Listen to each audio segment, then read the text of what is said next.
And guests to the most fun Rotary Club, the Rotary Club of Little Rock. Before we get started today, I'd like to invite Brad Burleson up to the podium to lead us in the five-way test, prayer and pledge. And then after that, Kelly Bass is going to do guest introductions. And then Membership Recruitment Chair Elizabeth Cloxton will introduce our newest Club 99 member. And then after Elizabeth, Patricia Blick, our chairman of the Dunbar Magnet School program that we do, is going to make a few announcements. So, Brad?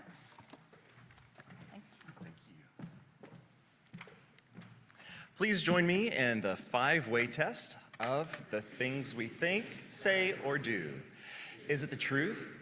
Is it fair to all concerned? Will it build goodwill and better friendships?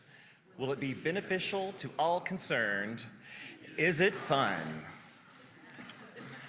Please join me in an attitude of prayer. O divine Creator, from whom all blessings flow, in your vast universe, our Rotary seeds we sow.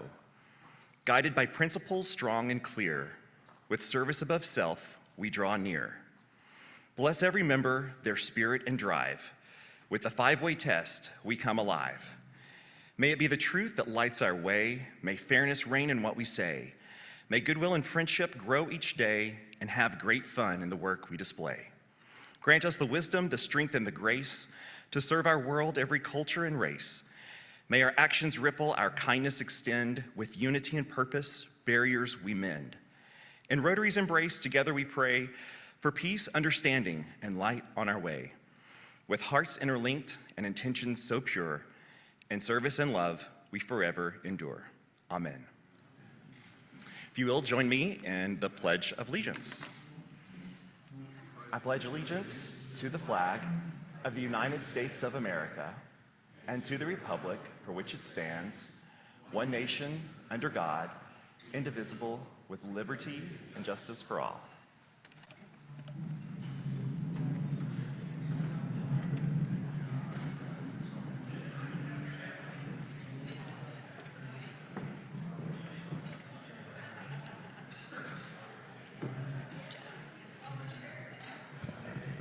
Oh, I am just jumping the gun, trying to move that. All right. Hello, fellow Rotarians. We got quite a list of guests today. When I call your name and you're hosting Rotarian, please stand and remain standing until we have gone through the entire list, and then we'll give you a round of applause. Jan Hunley and Randall Hunley are guests of Elizabeth Small. Susan Blair is also a guest of Elizabeth Small. Suzanne Babby is a guest of Nate Coulter. Micaiah Perry is a guest of Annabeth Gorman. Stephanie Purefoy and Derek Boyce are a guest of Jerry Damerow. Shay Washington Webb is a guest of Nate Coulter. Joe Hudak is a guest of Nate Coulter. Debbie Goolsby is a guest of Bill Goolsby. Mike Heald is a guest of Ardith Neal. Ellen Samples, also a guest of Nate Coulter. Jonathan Seaborn, a guest of Christian O'Neill. And Tanner Measle, a guest of Matt McClendon. Thank you all for being here.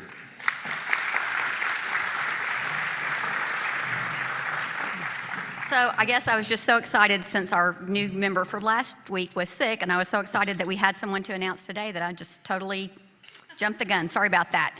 I am very excited, as you can obviously tell, to welcome Jessica Durnley to Club 99. She is sponsored by Kathy Tuggle. Jessica? Join us up here.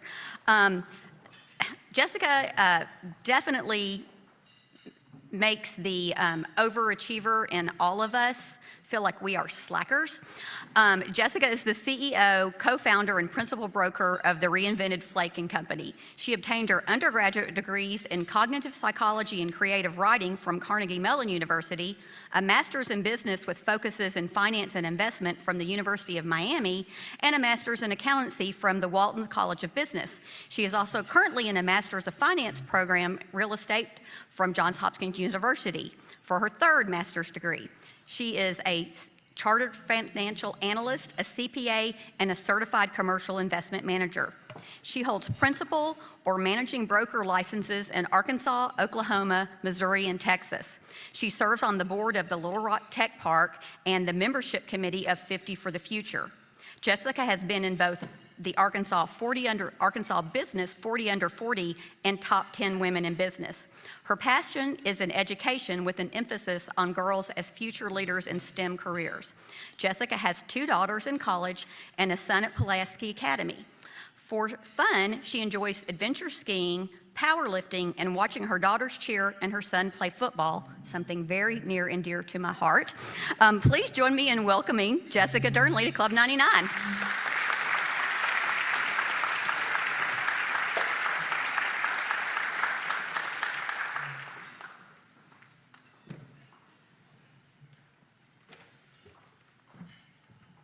Good afternoon, fellow Rotarians. Well, I'd like to say that we are off to a great year at Dunbar Magnet Middle School. We have our back to school bash at Dunbar this Thursday, August 10th. Don Cole is going to fire up his awesome grill at 4 o'clock, and we will serve the students and their families between 5:30 and 7:30. Thank you to everyone who's already signed up to help. Yesterday, we had about 20 Rotarians joined by at least 10 Dunbar faculty and staff to stuff 400 backpacks. We had school supplies, a note of support from the Rotary Club, and a gift certificate for Eat My Catfish. In addition to the gift voucher, Eat My Catfish collected donated school supplies at each of their Central Arkansas locations, and Arkansas Federal Credit Union supported the effort with the donation of school supplies. I'd like to extend a personal thank you to everyone who came out to help yesterday. We had so much support that we finished our project in under an hour. If you did participate yesterday, if you would stand up so we can show you a round of applause.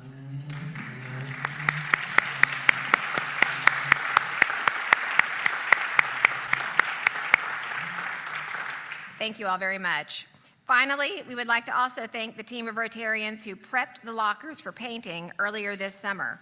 Our partners at CertaPro Painters have completed the work and they look great. Check them out the next time you're at Dunbar. We understand the students might actually start using those lockers in the not too distant future. I feel that we can really make a difference at Dunbar. Let me, Dan Parker, or Karen know if you'd like to help. Thank you.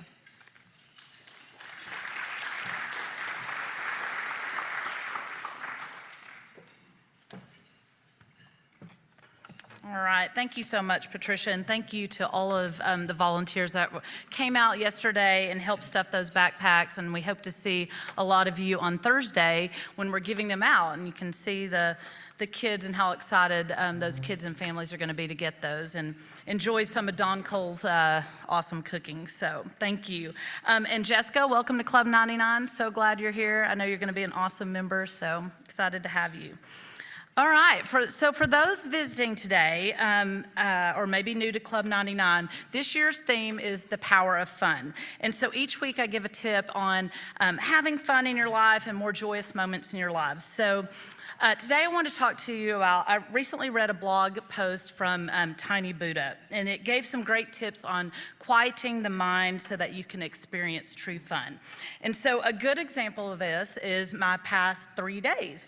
I took my 15-year-old Corinne and my son Nate, my 18-year-old, on a kind of last trip before Nate goes off to college this week. We went to see Taylor Swift's Eras Tour, the last stop in LA. It was amazing. It was amazing. It did not disappoint. It was an absolute true fun moment because when you're experiencing that with 100,000 other people in SoFi Stadium, it is like a definite true fun moment. So, but while in LA, and so that's us there at the concert. It was so fun. Dressed up, did all the crazy, bracelets up to here and traded them. It was awesome. But while we were also there, we spent a couple days at Disneyland. If you know anything about me, we're like total Disney nuts. So this is where this blog post kind of comes in, because when you're spending a day at a theme park, if any of you have done this, It's 100 degrees, your feet are sore, your kids are tired, all the things are kind of happening. And so staying in that true fun moment can be a little bit hard. I can tell you this because I worked at Disney World in a semester in college, and we called it we called it the 3 p.m. meltdown. Like you would see families all across 3 p.m., usually started with the toddlers, but it did not end with the toddlers, folks. It was teens, it was parents, it was everybody in between. I mean, it is a true 3 p.m. hard stop for fun at Disney. But it takes about an hour to get back to it. You know, you kind of rest and of course get a Mickey bar, and then, you know, we kind of come back to the fun. So we hit the 3 p.m. meltdown on day 2, and I was thinking, okay, how do I mentally get back to this true fun moment? Like I really thought about that. I'm like, I'm at the happiest place in the world. It's like, you remember playfulness, connection, flow. Total playfulness, connection, because I was there with my 2 kids. We were having this fabulous trip. It's just the flow had been interrupted by heat, sore feet, all the things, the urge to check the emails and the texts, which takes you out of that flow.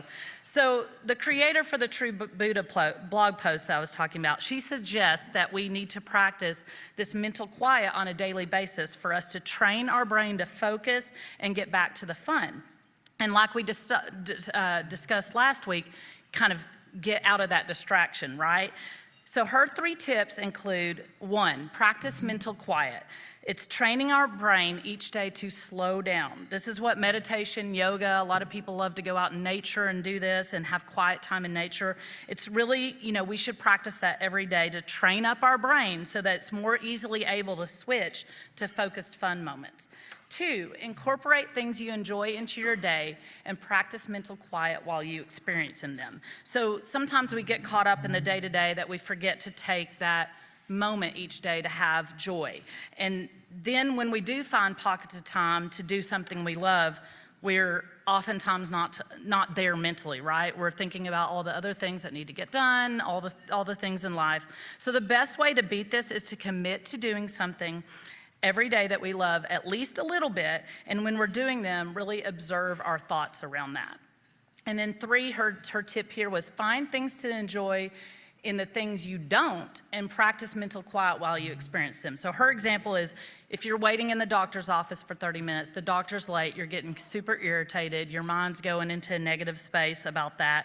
Don't focus on the negative, get yourself in kind of a more positive light. So it's like this open-ended downtime is really a gift. So use it to practice acceptance and mindfulness. So remember when you were a kid, you didn't stress about homework when you were at the park to play. You were totally focused on play. Or remember being that kid in a boring waiting room with your mom and dad in the doctor's office. You played to get through that time. So it's just putting our brains in that kid mindset again and choosing to quiet our brains and practice this every day. And it has to be a practice. This is training our brain. So just remember what your old piano teacher told you, practice makes perfect. So now for our weekly showcase of Club 99ers and what they are doing for fun. I think you're going to enjoy this one.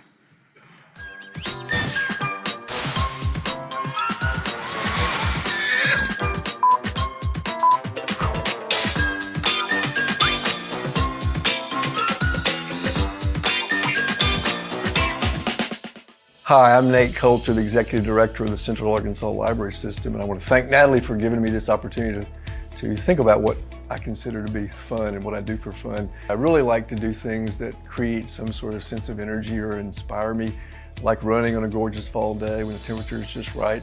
I like traveling a lot, and it's more and more the case that I like doing things that evoke some sort of awe and sense of wonder, going to countries overseas, and especially going to national parks. One of the things that I really like to do is pull out my phone and pull up an app that I learned about in Rotary and check a plant or a tree and find out what species it is, or pull out the app and listen to a bird I can hear and figure out what bird that is. I also like music, and I listen to a whole variety of things. I like Mozart, Dvorak, Marvin Gaye, the Beatles, Elvis, and on and on and on. But I really like live music. Just last night I was at the Boz Scaggs concert with Natalie. I like live sporting events. One of the most exciting things I've done is take my son to a World Series game in St. Louis several years ago. Lots of Razorback games with my kids and friends and socializing that goes around. The other thing too is that I've begun cooking more. the awe that comes from that is that I can actually make something that's edible. But cooking with Natalie and some wine handy, that's a great thing. My newest fascination, my newest source of fun is my 9-month-old grandchild. So leaving work early to pick him up at the daycare center and hanging out with him for a while, that's a new source of inspiration and all. But all those things are really something I go to when I need to get a little bit of escape and a little bit of sense that where I fit in and have some sense of wonder and all.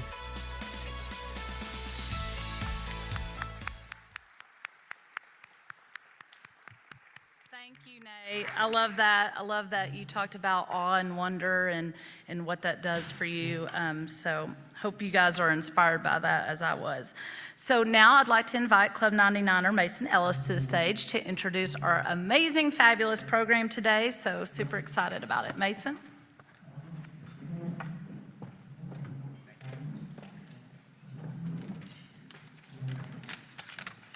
Thank you very much. Good afternoon, fellow Rotarians. I'm proud to introduce today's presenters to talk to about an exciting new project coming to Little Rock, the new Stella Boyle Smith Music Center. The new center, to be located in the heart of the thriving East Village District, will function as a welcoming hub of music activity for all Arkansans and will greatly expand the Arkansas Symphony Orchestra's capacity to serve Arkansas children and adults through outstanding programs and engagement opportunities. In addition to recitals, concerts, rehearsals that will take place, the center will also include a broadcast recording studio, multiple practice spaces, music classrooms, climate-controlled instrument storage, and additional flexible space to serve future generations of Arkansans. ASO has successfully raised $11 million to date to fund the new center, and its groundbreaking will actually be this Thursday. I'm excited to present to you all today our panel to talk more about the project and ASO's exciting future in Little Rock, starting with today's moderator, the Executive Director of the Central Arkansas Library System and Club 99 member, Nate Coulter. I'm excited to present we've got Christina Littlejohn, a cellist as well as orchestra executive who joined ASO in 2009 as the Executive Director and has successfully led the arts organization for the past 14 years and is also a Club 99 member. Christina has had previous experience growing symphony programs, including programs in Mobile, Alabama, Miami, Pensacola, Florida, and we are proud to have her talents right here in Little Rock. Joining Christina is Jeff Robson, winner of the 2017 Respighi Prize in Conducting by the Chamber of Orchestra of New York. Jeff was just recently named as ASO's next music director after a 4-year nationwide search. Jeff has previously served as ASO's artistic director and principal conductor and led the ASO through the difficult years of COVID with great success. His innovative programming has brought new audiences into the hall while also inspiring and engaging the orchestra. In all his spare time, Jeff is also a talented violinist and serves as the artistic director of the Faulkner Chamber Music Festival. And finally, we have joining us Ben Gregory, a principal and my colleague at WER Architects. Ben is a project manager for this exciting new facility. Ben joined WR Architects in 2018 and has quickly demonstrated his talents as a creative designer and capable project manager, while working on other such notable projects as the Northeast Rice Research and Extension Center for the University of Arkansas Division of Agriculture, the Wingate Center for Three-Dimensional Arts at Arkansas State University, and the new Delta Dental of Arkansas Corporate Campus in Sherwood. Please welcome today's panelists.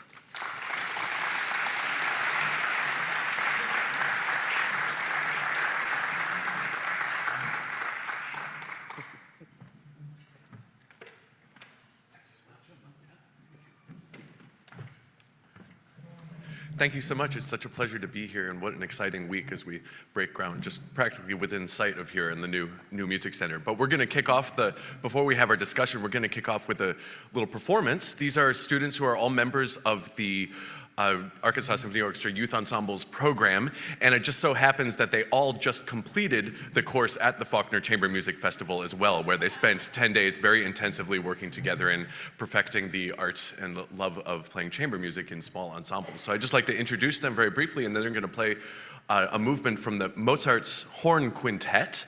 And so Lane Farrer on violin is a student at Central High. Rose Walters is also a student at Central High on viola. Max Carter is a student at Pinnacle View, also on viola. Ronan Kordsmeyer goes to Mills High School and is playing the horn. And Samuel Smith will be playing cello, goes to Conway High School. And again, this is music of Mozart.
It's just on. There's no switch. It's just on? Apparently, that's what they tell me. There's no switch. Is it working? It's working. Oh, wow. We're good. Hello? Yeah. Let's give right. let's give the youth orchestra another round of applause.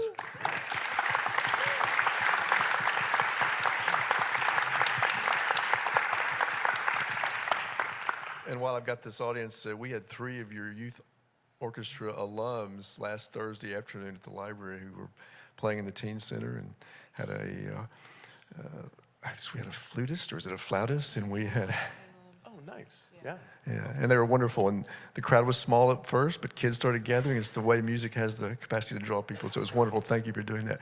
So we're going to run a video, the short video, to tell you what this magnificent facility is going to be off here in the distance. We'll have inside, right?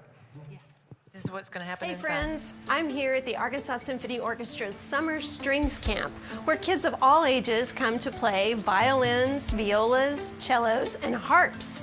And this morning I found the viola section. The violas look a lot like violins though. Can you tell us how they're different? Sure, the viola's a little bit bigger. It has a deeper sound that's a bit more soulful, but why don't we just go ahead and show you what it sounds like?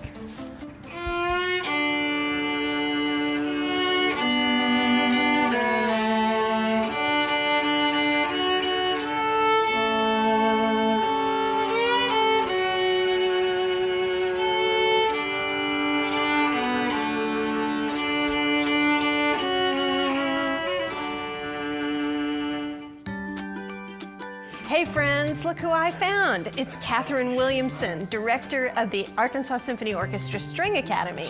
We're here at Summer Strings Camp. Catherine, can you tell us what's happening back here? Sure. So behind us right now, we have a group of young string players, and what they're doing right now is they're playing a little game of telephone, but with rhythm instead of like a word or something that you might say when you're playing regular telephone. It really helps to get them listening to each other, and it also keeps them pretty quiet, which is fun sometimes too. Sounds like fun. What else is happening in the building today? We also have a theory class going on here soon, and they're going to be playing with a parachute and listening to some classical music and kind of listening for form and maybe some dynamics, which is when something's really, really loud or really, really soft. So it's a lot of fun. Sounds super fun. Yeah. All right, let's go see what else is happening in the building. Hey friends, look who I found. It's Briley. Hello. Briley's a student here at Summer Strings Camp. Briley, what instrument do you play? I play the cello. What I love about it is the deep sounds it can make with the strings. How many years have you been playing the cello? Around 9. So you were little when you started? Yeah, I was around 5 or 4. Wow, that's really young. What's your favorite thing about coming to Strings Camp? The favorite thing about coming here is, I would have to say, meeting new people, getting to know them and making new friends. Yeah. Great. What do you do at Strings Camp? What we do here is basically prepare for like future competitions. Can you tell us what they're doing back here? So back there, they're playing Vivaldi's Sonata No. 5. And I noticed they're playing with their fingers and not their bows. Is that right? Yeah, it's called pizzicato. Looks like fun. What do you want to be when you graduate from school? Will music still be part of your life? Very much, hopefully. I want to become a soloist to continue learning about music and hopefully a future career. Awesome. Thanks for visiting with me today, Briley. It's very nice to speak to you. Best of luck to you in your cello playing future. Thank you. Let's go see what else we can find around here today. Hey friends, I found Mr. Bruce. He's the conductor of the Summer Strings Camp Philharmonic Orchestra. Mr. Bruce, can you tell us what's happening back here? Yeah, so if you look behind us, this is the violin section for the Philharmonic Orchestra, and they are working on a piece of music for our concert for next Friday called Electric Symphonia. Can you tell us more about what kids get out of studying music and working on these pieces? You know, I think one of the important things about learning music is that it's fun. Primarily, we do this because it's fun, it makes us happy, and it brings us a sense of enjoyment and entertainment. But for studying music, this is something that you can do for the rest of your life. And you don't have to necessarily do it as a career, it can just be a hobby, but it can be a lifelong hobby. And being a part of a music ensemble like this is something that's going to build a lot of skills, a lot of organizational skills, a lot of group work skills, collaborative skills that are going to serve them really well in any kind of field or career that they choose to do. Well, that's great. The kids do get a lot out of this. What do you get out of this, Mr. Bruce? One of the things I like to see is the amount of growth that's occurred over the past 2 weeks. So we started this camp on Monday, and we first read through some of this music. It was a little rough. There were a lot of things that we needed to learn, but already by the end of the first week, I'm seeing a lot of progress. And by next Friday at our concert, we're gonna have made a tremendous amount of progress on that music, and that's what I'm looking forward to seeing, is where we started versus where we end. Well, that sounds really exciting. Thanks so much for taking the time to talk with me, and good luck with your concert. Thank you, Beth.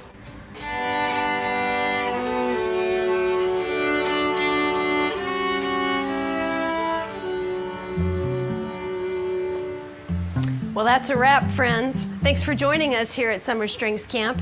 If you'd like to come next year, you can look us up at arkansasymphony.org for more information. Until then, have a great summer.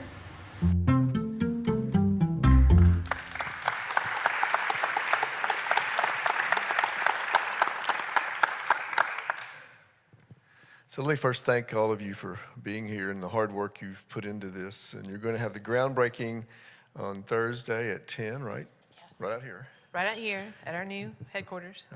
All right. And I would like for you, Christina, to tell us a little bit about how this took flight, when you first had this vision, and what all you've done to bring it to this point.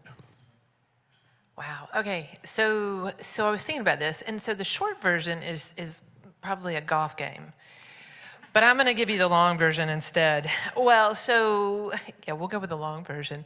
So the Arkansas Symphony pretty much started, it turned about 100 years ago. Stella Boyle-Smith had musicians playing in her living room. And it started then. And then here we are 100 years later, and we're so excited because we're going to be able to broadcast music from the Arkansas Symphony into everyone else's living room across the entire state of Arkansas because of this music center. And so that's kind of the path that we've been on. And as I look around this room, I'm like surrounded by board members and donors and community members that have been playing and participating, and staff members and musicians. And so I suspect all of them could tell you the path for the last 100 years better than I could. But I will go back to the shorter version, which is we've been busting at the seams at our current space. We're currently headquartered in a room, well, actually, it's about 100 years old too, at the diocese. And we... St. John's. At St. John's. We're at St. John's. And we have our youth orchestras. We have 3 different ensembles. We have all these children that are playing musical instruments. We also have staff members in there. We try to have board meetings, finance meetings, the guild meetings. And we're just busting at the seams. And we get mad at each other because it's our room, but there's only one room. Jeff is saying no, but Jeff, you weren't in the room when the string quartet was in there going, it's our rehearsal time, and we're like, no, we need a meeting. So we've been busting at the seams. As you can see from that video, we've been outsourcing, we've been going to different spaces and putting our musicians at different spaces. If you go to our current space, there's a big storage room, which is where we actually currently have activities taking place. And so we've been looking and looking, and so over years we were looking. Phil Kaplan was really instrumental in searching out spaces for us to find. He worked on it for years. Gus Fratzenis has been a part of this. And then there was the golf game. And the golf game was with John Rowland, who was on our board, and someone with Heifer, with Bob at Heifer. And John was like, we're trying to find a space, but we can't find one. And Bob's like, oh, you should move down here where Heifer is. And John was like, oh yeah, that sounds great. So that's how this particular piece of land got How here. long ago was that? That was many, many years ago. So that was probably 5-ish years ago. Because then what we had to do was figure out if the orchestra could financially afford to do this. One of the things that we didn't want to do was interfere with our operations. We still need to pay musicians. I mean, we didn't want to end up... Expect to be paid for this work? Yes, absolutely. They've been I thought working. it was just fun. They've been working really hard. They got started training when they were 5. So yes, they need to get paid. And so we didn't want the building to interfere with that. And so, but then we looked at the land. We talked to WER. We found our architects and then worked with Bailey and got some cost estimates. The nice part about building from scratch is we have real acoustic needs. Like this room is perfect, but our kids, because what the youth orchestra needs, they need to be able to hear each other. Like the current space is really not really safe for all those trombones and all the percussion equipments and everything else, all the noise that happens, plus with the staff trying to do our work while that's happening. That definitely is inappropriate. With the beginning violin players, but anyway, and so we've been working on it, and then July of 2019, the board voted to move forward with a $9 million campaign. And that would get us the land to get this building, and also include an endowment to operate the building. And then, as you may know, costs have gone up since So you started out with 2019. $9 million just to go. Yeah, $9 million was to go. And then inflation happened, some things happened, and pandemic. the new goal is now $11.75 million, and we have raised over $11 million. We still have $500,000 to go, but we are close enough so that we are ready to break ground on Thursday. You're going to start building on faith that last 500,000 will come in. Yes, and I mean, we started building on faith, and thankfully, the Stella Boyle Smith Trust, Charles and Susie Morgan, Gus Fratzenis, we've had Chuck and Terry Irwin, Brigida Gardner is the chair of our committee, Jan Hunley's chair of our board. This $11 million has been raised during COVID, keeping the organization alive by many people in this room, but this $11 million has been raised by over 200 people. This is a very much a community project. We have a lot of our leaders, longtime supporters. I see Karen Flake is here, that Dan Young is on our board. A lot of people that have helped pull this together and raise the $1 million. So I have no doubt, I have complete faith that we will also raise that last 500,000. Back in January, Christina had the good idea to assemble a group of people over here at Heifer to ask them, what are some ideas you want to see in this space? Because it's going to be new, it's going to be fantastic. And there was clearly an emphasis on making it more community-facing and getting involved in various community things. And at the end of that long meeting, day-long meeting, they had people do this tech thing where you could text your idea of what it ought to be broadly and then hit send and it would scroll on the screen. And so they recorded all those and an advisory group listed them and people voted on them, and I'm just going to read 2 or 3 of them. A vital resource that delivers music-based education, entertainment, and cultural enrichment.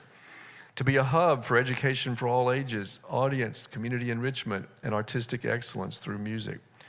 Build ASO audiences with more age and ethnic diversity. So, Ben, why don't you tell us how all that's going to come about in this space that you and your colleagues at Witzel Evans Rasco have designed? Cool. Yeah, absolutely. So, you know, with every good building, you know, it really starts with a great idea or a series of great ideas. And so what I'm going to share with you today is just a couple of the great ideas that have gone into this building. It'll be, you know, some pretty pictures, and I'll also just a little bit of the background about how we as architects, you know, meet people like Christina who have great ideas about what they want to do in a building, and we design something for them. So this is the Arkansas Symphony Orchestra building. You know, they came to us with their great idea, which is we want a home. We need a place where we can do everything that we need to be able to do. The center of that is music education for children, but it's also all the support staff that need to be able to work in that space. It's also big spaces to store big instruments. It's also how do we, you know, allow kids to practice the violin and not be interrupted with it while we kind of work throughout our day, right? It's a lot of things. And so they gave us this list of stuff, and we said, that sounds like a challenge, and that's the kind of building we like to build as design as a challenging building. So they also came to us with a great site. They said, we've got the opportunity to build, you know, in the growing East Village, on a site that's right in front of Heifer. It's right next to the Clinton Library, and it's right on a corner. And we said, we love corner lots.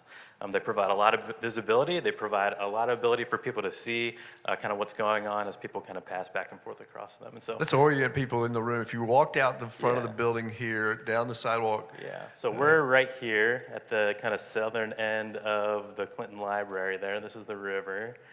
This is a little bit of the promenade that kind of leads south of the building. This is 3rd Street as you come into Heifer there, and this is World Avenue as it wraps around to kind of the greater kind of East Village development. Where East a lot M's of stuff, over there. Yeah, East M's there, and the paint factory and some restaurants and stuff. And so the site, that would be the new home of the symphony, is right here at the corner of 3rd Street and World. And so we looked at that site and we said, there's a lot of opportunity there. We wanted to place the building in a smart way on the site. And so every building needs parking, but we didn't want to put that up front, right? We kind of put it in the back where there's already a lot of parking. We said, you know, what's really important is the rehearsal hall that's going to be part of the building. Let's put that right up on the corner. But let's kind of keep some of the, you know, existing street character that's already there, these trees and this really wonderful garden that's kind of along the south side of 3rd Street. And then let's build some other boxes that fit all the other stuff that the symphony needs, not just this rehearsal hall space, which will be tall and beautiful, really similar in size and scale to this room here, but practice rooms and offices and storage and support spaces. And then how do we connect all that stuff together in one central space? And we said, let's put a lobby between it that you don't just walk into, but you could actually walk through, right? It extends from one side of the building to the other, so you can approach the building from the north side here, perhaps for a small performance in the rehearsal hall, or Christina can park her car right here and kind of walk in the other side to her office, right? What can be the heart of the building? And so we saw the opportunity in this lobby that really kind of connects these different boxes together to form the building. And so what we're looking at here is just a kind of quick floor plan of the building. Again, the kind of big space, the one on the corner will be this rehearsal hall.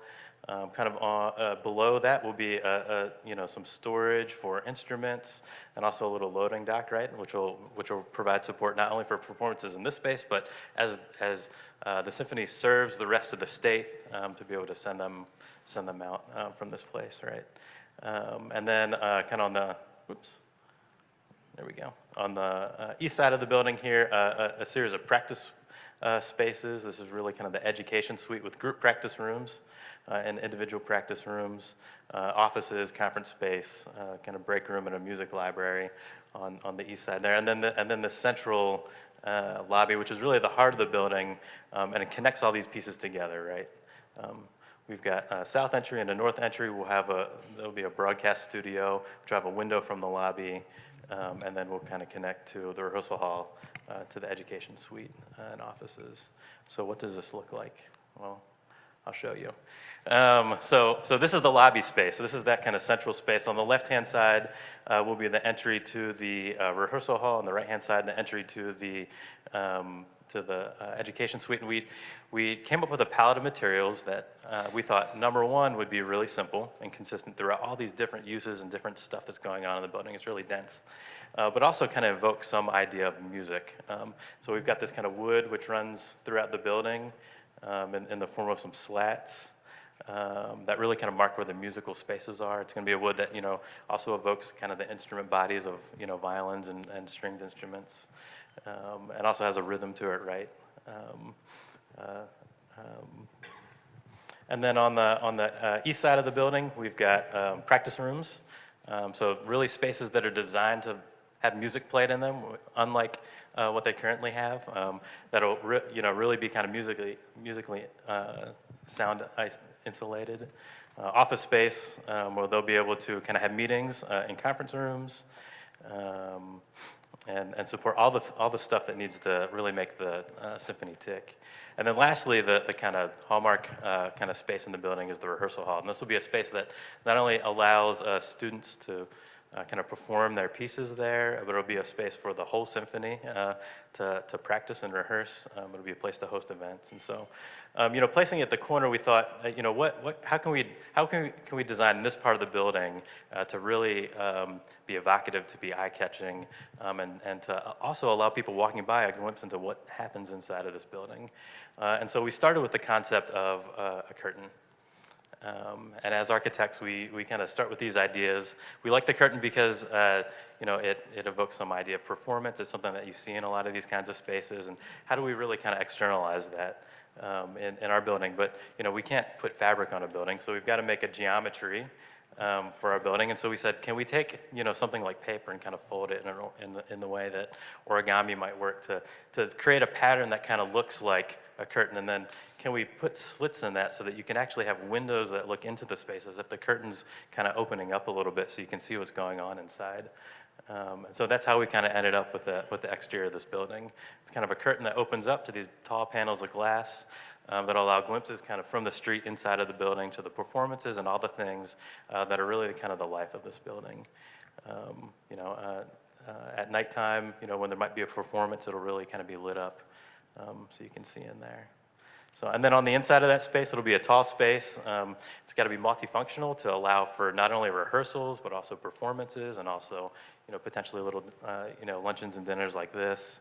And so the kind of outside walls are, they have operable curtains that allow for variable acoustics and control of the light. And the other half of the room is kind of wrapped in this kind of similar wood, which runs throughout the facility. And that's the building. Thanks. So, right.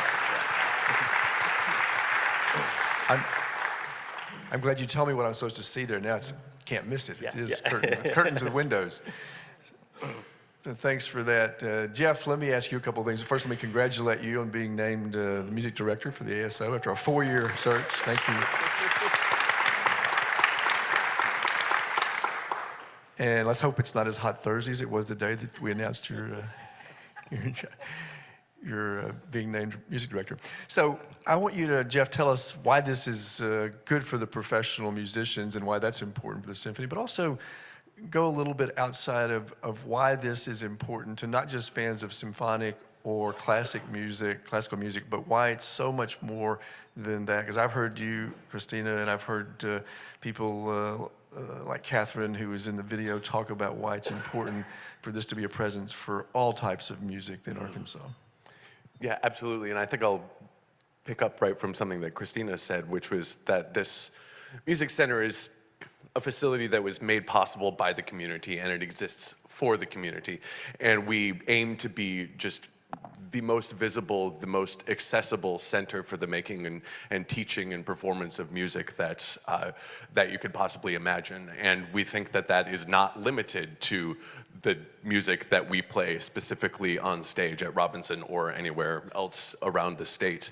There are so many more angles to the vibrancy of musical life in Central Arkansas that we want to be a hub for all of it. There are many members of the orchestra, and myself included, who do work in other genres of music. And music in the 21st century really exists more at the kind of borders of musical genre than it has at any point in history, and there's so much more mixing of genres and mixing of different art media and than ever before, that we aim to encapsulate all of that in this space that is in a central location that's downtown, that will be literally visible to everyone as they go by and see this, magnificent new structure, curtains drawn, and seeing what's going on in there, and making it easy to find out how they can get involved as well. Why is it a great thing for the professionals like you and the others who are in the orchestra?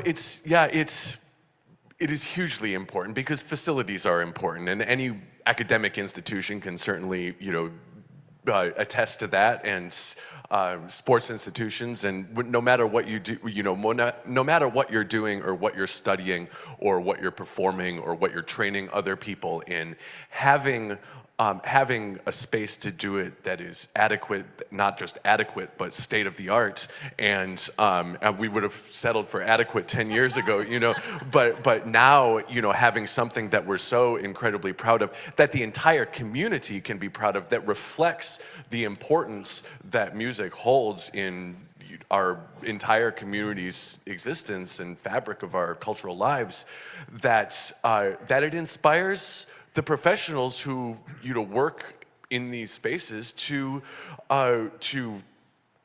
elevate even further. I mean, having things like the technology to record ourselves well enables greater levels of improvement. It makes it easier to, you know, disseminate our product across the states or across the world, as it so happened that we were doing during COVID, and it just helps to create an atmosphere of professional self-worth and collegiality, and, you know, and an inspiring atmosphere for our students.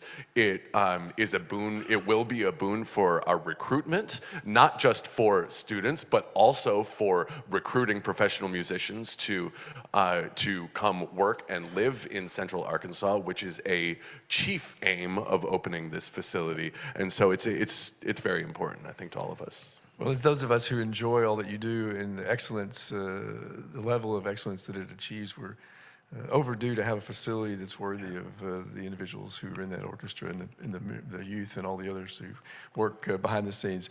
So I'm going to ask you one more question, but first, I didn't know that a large part of your job as being executive was to separate the fights or break up the fights between the wind instruments and the string instruments. I missed it because I was teaching a lesson in the storage closet.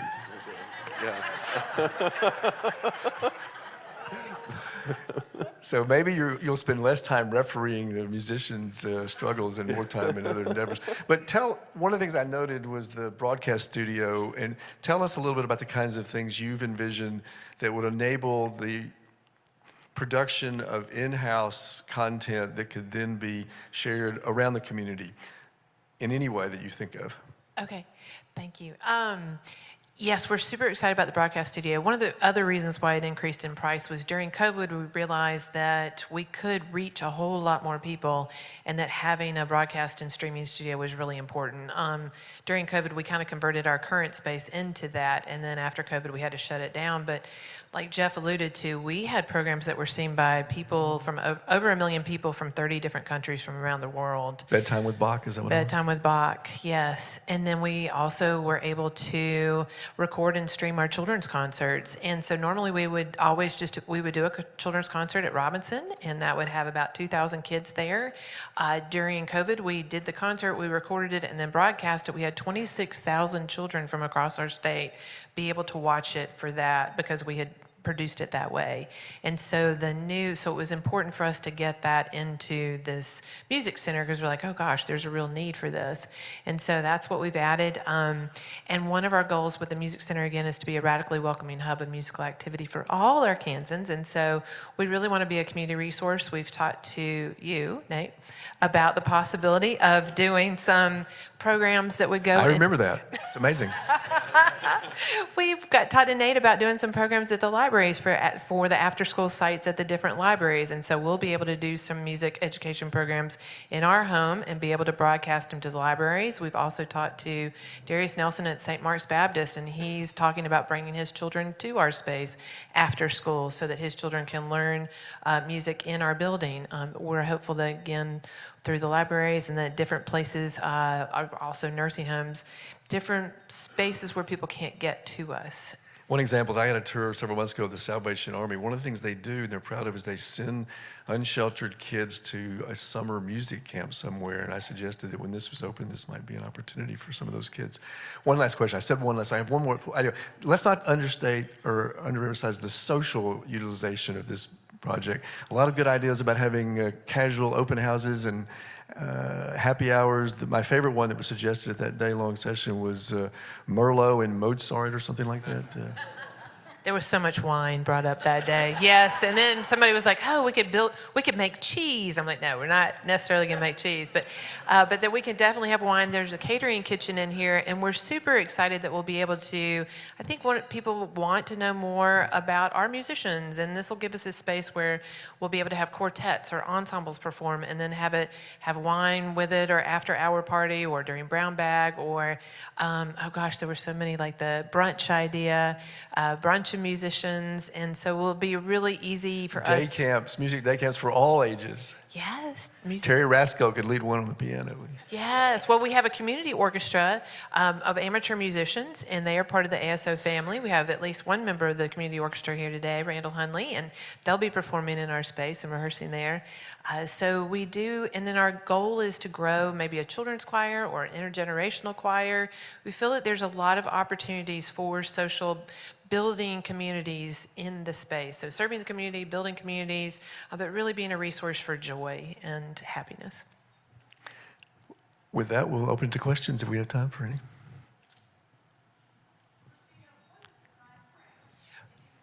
What's the time frame?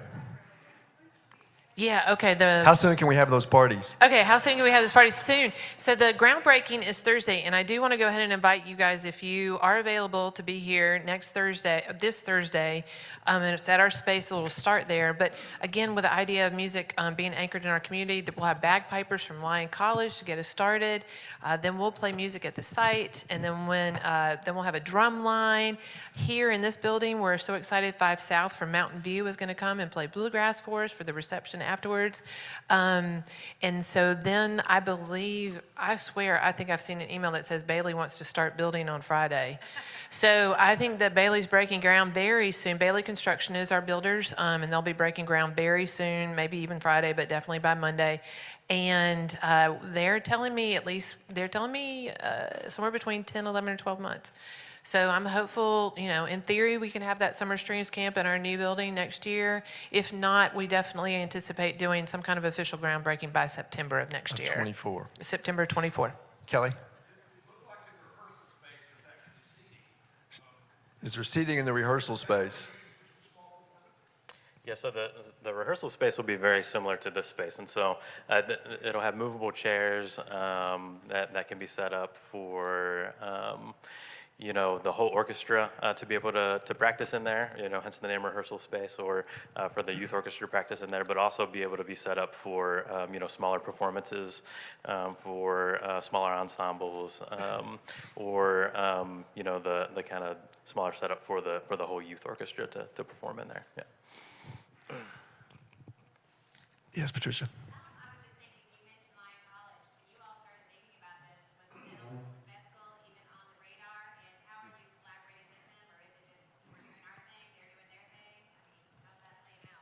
Question is, when this began, was the dental school and the vet school at Lyon College is opening a part of this, or how's that going to work?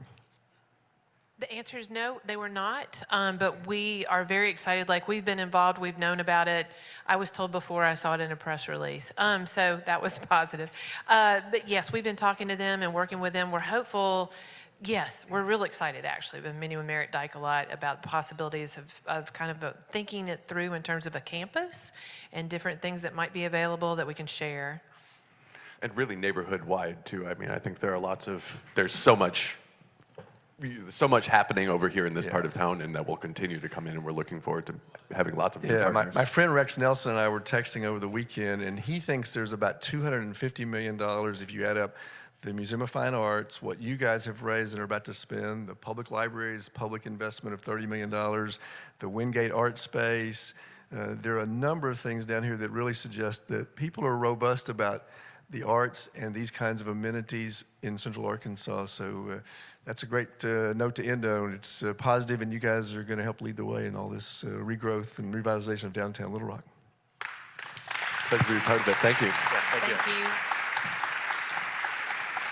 Thank you, guys. Stay there for one sec. I've got a couple of gifts for you guys. First of all, I'm so excited about this music center, and congrats to you guys I know it's been a long time coming, and you will enjoy not being in a storage facility. Also, as a former French horn player, I was so glad to see a horn in those strings. So thank you, kids. That was amazing. You guys did a great job. So before you head out, I've got a few gifts. Nate, if you'll pass these down for everyone. We are doing this mural that will come later in the month that our club is sponsoring. It's right there in the River Market, and it's really kind of helping emphasize the fun that can be had in our city. And so this is just a little doodle thing that you can put on your desk and remind yourself to have fun in everyday life. So thank you, guys. Let's give them another round of applause. So I hope to see a lot of you at the Back to School Bash this Thursday at Dunbar. Definitely next week you will not want to miss. It'll be another not to be missed program like today's. We are going to have 3 local distilleries here on a panel talking about the distillery business. So we'll have Matt Bell with the new sake distillery in Hot Springs. We'll have Phil with Rocktown, and then we'll also have Delta Dirt out of Helena. It's going to be amazing. Courtney Little's going to moderate it for us. And then that night, mark your calendar, Tuesday night, next Tuesday night, Phil is going to open up the space over at Rocktown, and all of those distilleries are going to do a tasting for you guys. So pretty awesome. Bourbon, vodka, and sake. I mean, don't miss it. Okay, we are adjourned.